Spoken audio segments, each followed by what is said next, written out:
Welcome back sa Free Thinking Pinoy Channel. Nakakita ka na ba ng honey badger? Ito yung hayop na kasing liit lang ng pusa, ngunit mas matapang pa sa leon. Kung mahilig ka sa maaangas na hayop, baka ito na ang maging paborito mong hayop. Madali mo itong maikilala dahil sa maitim nitong katawan at puting balahibo mula ulo hanggang buntot. Maraming nakamamanghang talento ang honey badger.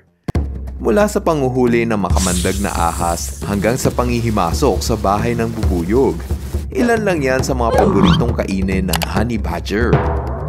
Bago tayo magpatuloy, dapat mo munang pindutin ang like button. Maraming salamat!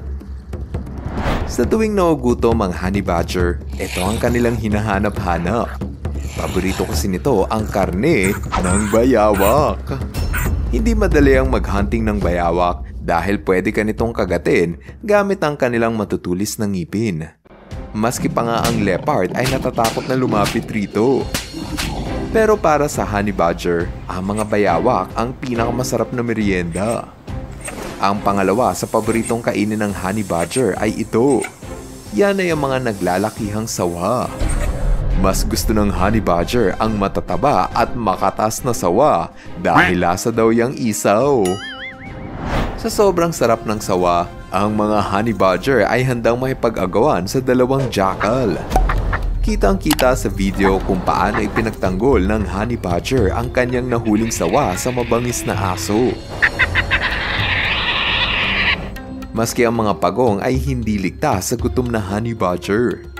Naaktuhan ng mga turista sa Africa ang isang honey badger na abala sa pagngat-ngat ng tortoise. Mahaba ang nguso nito, kaya't kaya nilang hilain palabas ang katawan ng pagong. Kawawang tortoise, baliwala ang matigas niyang shell pag ang honey badger na ang kanyang kalaban.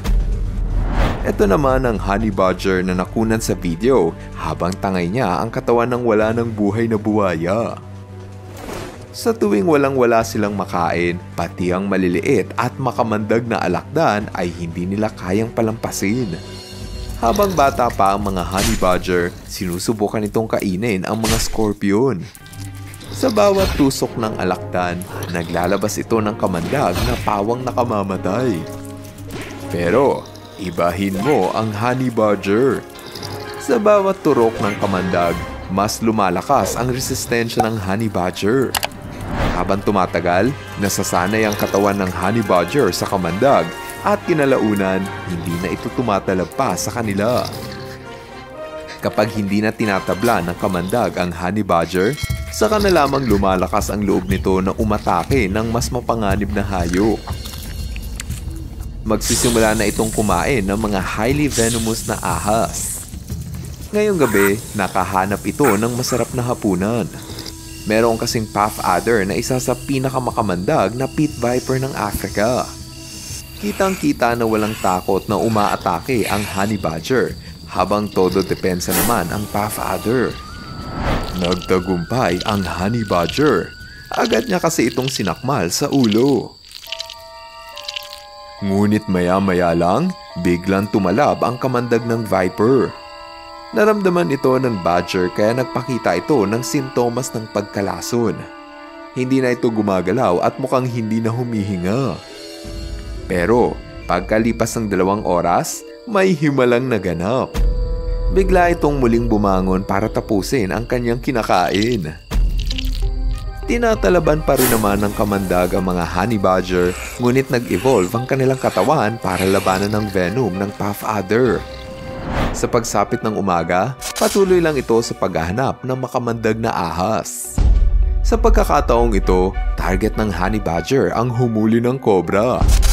Kahit umakyat pa yan ng puno, walang takas ang kawawang ahas. Sa lahat ng hayop sa Africa, ito na ata ang pinakadelikado. Ang lumapit sa bahay ng bubuyog ang isang bagay na siguradong magbibigay kapahamakan sa mga honey badger. Kung sa ibang hayop, siguradong mapapaatras sila sa nagngangalit na pulutong ng bubuyog.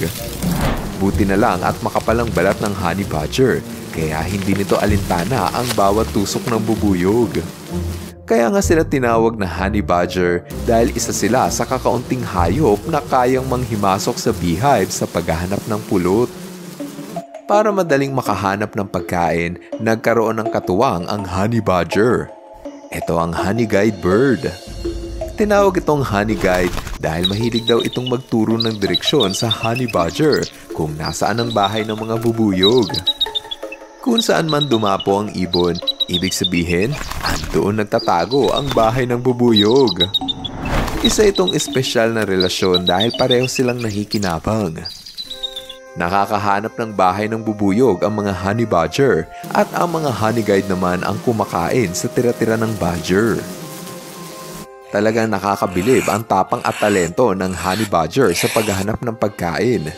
Biruin mo yon, maski ang leon ay napapaatras sa tuwing may kaharap na honey badger. Isa itong leksyon na porket maliit ay hindi mo dapat binubuli. Dahil dito sa Africa, hindi palakihan ng katawan ng sukatan, kundi patalinuhan at patapangan ang labanan. Oo nga pala, kung nag-i-enjoy ka sa mga kwentuhan na may kinalaman sa mga wild animals, pues dapat kang mag-subscribe sa Free Thinking Pinoy channel. Maraming salamat! Ngayon, andito na tayo sa ating shoutout portion. Hello kay Selina Salvador. Hello rin kay Limuel Kaliwan. What's up kay Princess Zenea Alonto. Shoutout kay Aaron Paul Tolentino. Janelle Ray M. Balsita. At kina Daddy Wakay, Mami Mara, Kuya AJ, Ate Dea, Baby Lucas at kay Spot. Maraming salamat sa inyong panunood. Now, see you guys in our next video. Bye-bye! FTP viewers, thank you so much sa panonood mo na aking video. Kung nagustuhan mo ang video na ito, subscribe na sa FTP channel.